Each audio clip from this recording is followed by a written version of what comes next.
High বন্ধুরা, আজকে আমি একটা নতুন রেসিপি বানাবো, ভুট্টার ভাজা। এখন ভুট্টাটাকে আমি ছুলে নিব। ভুট্টার দানাগুলো বের করে নিচ্ছি। দেখো বন্ধুরা, ভুট্টার দানাগুলো কত বড় হয়েছে। এই দেখো বন্ধুরা,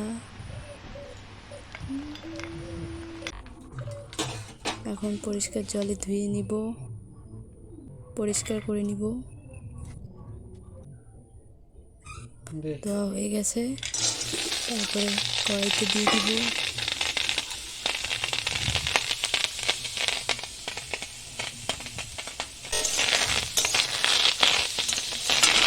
ভাজবো, কিছুক্ষণ ধরে ভাজবো যাতে জলটা শুকিয়ে যায়। তারপরে লবণ দিয়ে দিব।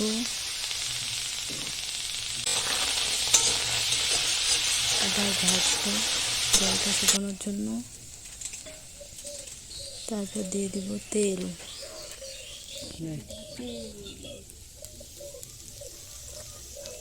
পরিমাণ মতো তেল দিয়ে দিলাম।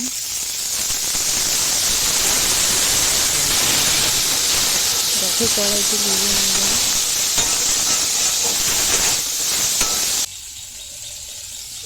এবার পেঁয়াজ লঙ্কা কেটে রাখা দিয়ে দিলাম। এটাকে দিয়ে আবার ভাজবো।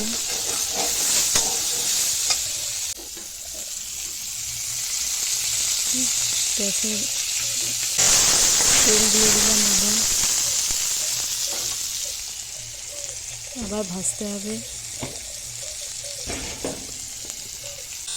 কিছুক্ষণ ধরে আবার ভাজবো।